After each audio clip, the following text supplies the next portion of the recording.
Hello guys, আমি ৰিজনিঙৰ practice set লৈ আহিছো। ইয়াৰ পৰা যদি আপুনি 4টা মান কোৱেশ্চন কৰিব পাৰে যদি তেন্তে আপুনি যিকোনো কম্পিটিটিভ এক্সাম দিব পাৰিব। এনেকুৱা ৰিজনিং বাৰ আহি থাকে যিকোনো কম্পিটিটিভ এক্সামৰ কাৰণে। ইয়াত আমি যদি লক্ষ্য কৰোঁ 68 আৰু 67 1ৰ গেপ আছে আৰু 67 64 3ৰ গেপ আছে আৰু 64 59ৰ মাজত 5ৰ গেপ আছে। তেন্তে আমি নিশ্চয় ক'ব পাৰিম যে নেক্সট যেটো হ'ব আমাৰ 7ৰ গেপ হ'ব কিবা 2 2 2 গৈ আছে। তেন্তে যদি আমি 7ৰ গেপ কৰিব যাওঁ অপচন বিলাকত আমাৰ 52 লগালে আমি 7ৰ গেপ পাই যাম। 52 লগালে আমি টোটালি আমি 7ৰ গেপ পাম। তেন্তে আমাৰ 52 আমাৰ কাৰেক্ট আনসাৰ হ'ব কিবা আমাৰ 7ৰ গেপ তাতে পাওঁ। তেন্তে দ্বিতীয় প্ৰশ্ন ভাল কৰি চাব 0 2 6 8 16 30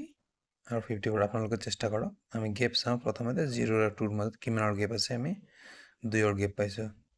আৰু 2 আৰু 6ৰ মাজত 4ৰ গেপ পাইছো 6 আৰু 8ৰ মাজত 2ৰ গেপ পাইছো 8 আৰু 16ৰ মাজত 8ৰ গেপ 16 আৰু 30ৰ মাজত 14ৰ গেপ আৰু 30 আৰু 54 24ৰ গেপ। ইয়াত আমি ভালকৈ লক্ষ্য কৰি নেপালো। তেন্তে আৰু নেক্সট সেকেন্ড লাইনো চাওঁ যে কিমান যায় 2 আৰু 4ৰ মাজত 2 আৰু 4 আৰু 2ৰ মাজত 2 আৰু ঠিক আছে 2 আৰু 8 6 8 আৰু 14 6 আৰু 14 আৰু 24 10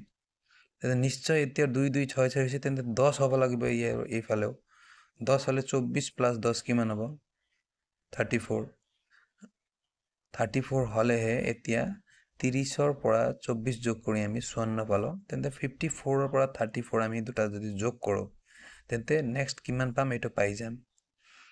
88 পাই যাম আমি। আমাৰ 88 অপশন নম্বৰ বি টো আমাৰ কারেক্ট আনসার হ'ব। কি হ'ব ইয়াত 10 10 গেপ গৈ আছে 4 4ৰ গেপ হৈ গৈ আছে এতিয়া 14ৰ গেপ হ'ব নেক্সট যেটো যাব 14ৰ হ'ব এটো 4 হৈছে চাওক এইটো 4 হৈছে তেন্তে 10ৰ পৰা আৰু যদি যায় 14ৰ হৈ এনেকৈ গৈ 3 নম্বৰ কোৱেশ্চন চাও আমি 3 9 6 36 30 অপশন বিলাক দেখি আছে যে ডাঙৰ ডাঙৰ আছে। অপশন বিলাক ডাঙৰ থাকিলে আমি জানো যে কিবা গেপ চাও আগত 6ৰ গেপ আছে 3 আৰু 9 9 আৰু 6 আৰু 3ৰ গেপ আছে 6 আৰু 30ৰ গেপ আছে আৰু 36 আৰু 30ৰ মাজত কিমানৰ গেপ আছে 6ৰ গেপ আছে 6ৰ গেপ। তেন্তে আমি গেপ দেখিলো যে গেপ এনেকৈ নিমিলে তেন্তে আমি এটো মুহাৰি দিও। তেন্তে বেলেগ পদ্ধতি লগাম যেটো অপশন ডাঙৰ আছে তেন্তে 3ৰ পৰা কেনেকৈ 9 পালো 3ৰ পৰা আমি যদি 3 ইনটু কৰিলে 9 পাম ঠিক আছে। তেন্তে 6ৰ পৰা কেনেকৈ 36 পালো 6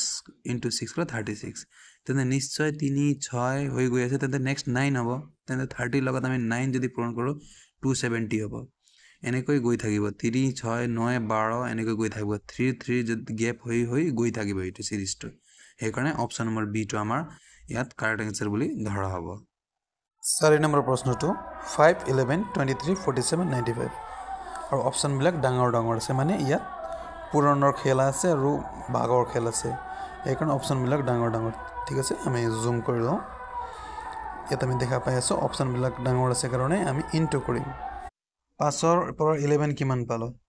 কেনেকৈ পালো 5 ইনটু 2 প্লাস 1 কৰিলে আমি 11 পাম। সেম তেনেকৈ 11ৰ পৰা 23 11 ইনটু 2 প্লাস 1 কৰিলে আমি 23 পাম 47 সেম তেনেকৈ 23 ইনটু 2 প্লাস 1 কৰিলে 47 পাম আৰু 47ৰ পৰা 95 47 ইনটু 2 প্লাস 1 কৰিলে আমি 95 পাম। সেম তেনেকৈ আমি যদি কৰিব যাওঁ তেনেকৈ আমি 95 ইনটু 2 প্লাস 1 কৰিলে আমি অপশন নম্বৰ বি 191 পাই যাম। অপশন নম্বৰ বি টো আমাৰ কাৰেক্ট আনসাৰ। কোয়েশ্চন নম্বৰ 5 1 4 27 আৰু 256 মানে আমি দেখিব পাই আছো যে গেপটো লাহে লাহে বাঢ়ি গৈ আছে মানে বাঢ়িলে তেন্তে এটো হয় কিউব হ'ব হয়তো স্কয়ার হ'ব হয়তো ইনটু হ'ব এটা আমাকে বুজিব লাগে। আৰু অপশনত চালেও দেখা যায় যে ডাঙৰ ডাঙৰ আছে মানে এটা কিউবে তো 1ক যদি আমি স্কয়াৰ কৰো বা কিউব কৰো 1 আই পাম আৰু 4 কেনেকৈ পাম 4 আমি যদি 2ক আমি স্কয়াৰ কৰো তেন্তে 4 পাম 27 কেনে কাম 3 যদি আমি 3 বাৰ পূৰণ কৰো তেন্তে 27 পাম তেনেহলে গৈ থাকিব। তেন্তে 4ক আমি 4 বাৰ পূৰণ কৰিলে 256 পাম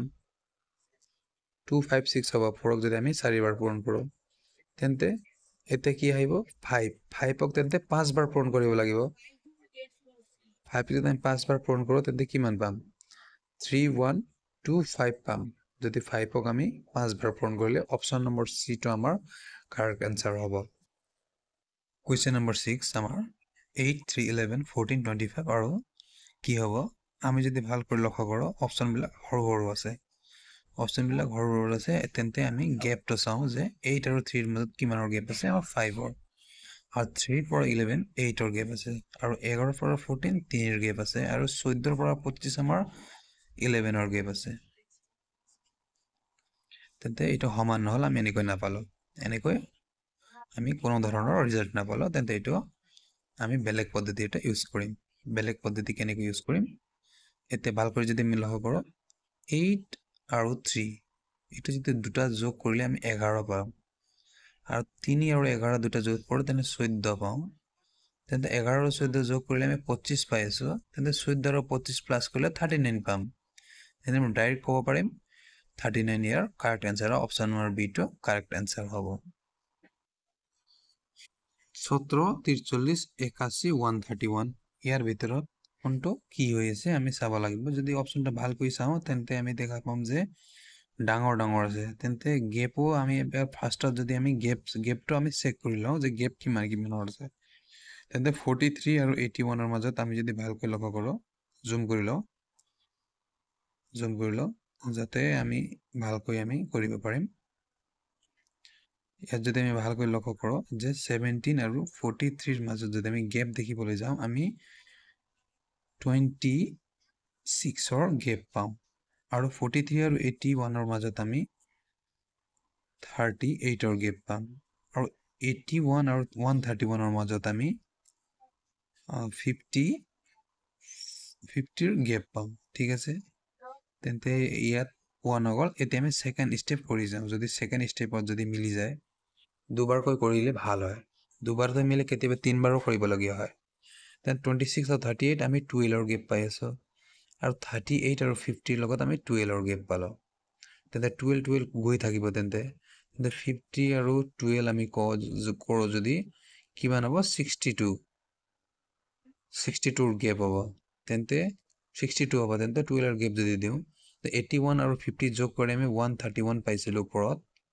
তেন্তে 131 আৰু 50 আমি যোগ কৰিলে আমি কিমান পাম 131 আৰু 62 আমি যেতিয়া যোগ কৰিম তেন্তে আমি কিমান পাম 193 পাম তেন্তে আমাৰ অপশ্যন নম্বৰ কিমান আছে অপশ্যন নম্বৰ ডি টো আমাৰ কাৰেক্ট এনচাৰ হবে যদি আপোনালোকে ভিডিঅ'টো বুজা নাই আকৌ পিছফালে গৈ ৰি কৰি চাব আপুনি বুজি যাব ইয়াত দিয়া আছে 24 60 120 আৰু 210 ইয়াৰ প্ৰশ্নবোধক চিহ্নত কি কুৱেশ্যন আহিব আমি অপশ্যনবিলাক চালে দেখা পাম যে অপশ্যনবিলাক ডাঙৰ ডাঙৰ আছে মানে ইয়াত কিবা মাল্টিপ্লাই বা কিবা এটা থাকিব যেনেকৈ 6 দি আমি যদি কৰোঁ তেন্তে 6 দি আমাৰ কিমান বাৰ যায় চাওঁ যে এইটো যাব 6 3 6 5 গুণ 35 বাৰ যাব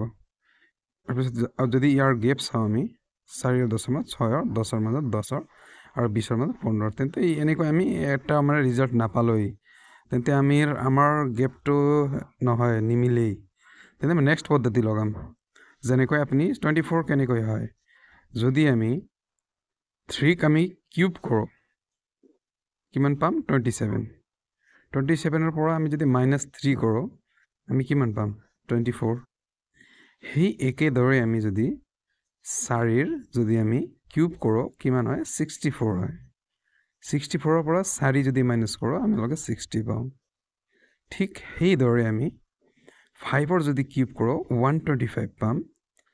125ৰ পৰা যদি আমি 5 মাইনাছ কৰোঁ তেন্তে কিমান হয় 120 হয় ঠিক সেইদৰে আমি যদি আমি 6ৰ কিউব কৰোঁ যদি আমি 6ৰ কিউব কৰোঁ কিমান পাম 216 পাম চাব তাতে 216 পাম 6ৰ কিউব কৰিলে 216ৰ পৰা 6 যদি বিয়োগ কৰোঁ আমি কিমান পাম 210 পাম ঠিক তেনেদৰে তেন্তে এতিয়া 7 হ'ব এতিয়া 7 হ'ব 5 6 হ'ব 7ৰ কিউব কিমান হয়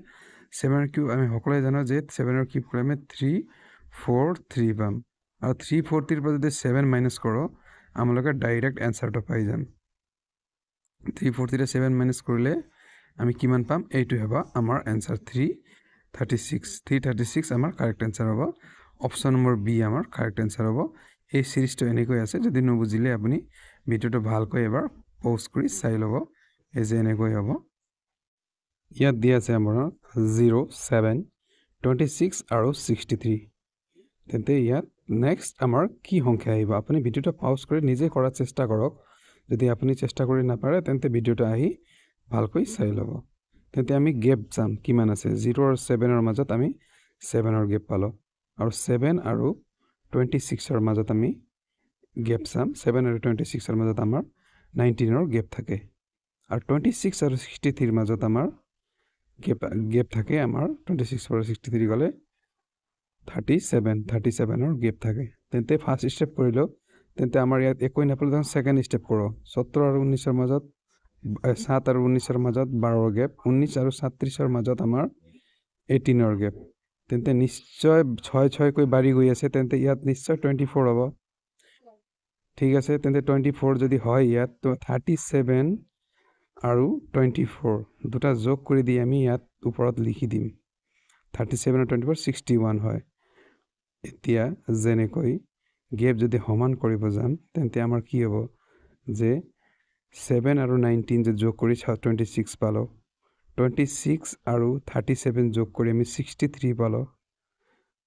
ঠিক আছে ঠিক তেনেদৰে 63 আৰু 61 যোগ কৰি আমি কিমান পাম 63 আৰু 61 যোগ কৰিলে আমি 124 পাম এইটো হ'ব আমাৰ correct answer option number D আমাৰ কাৰেক্ট আনসাৰ সিৰিজটো এনেকৈ গৈ থাকিব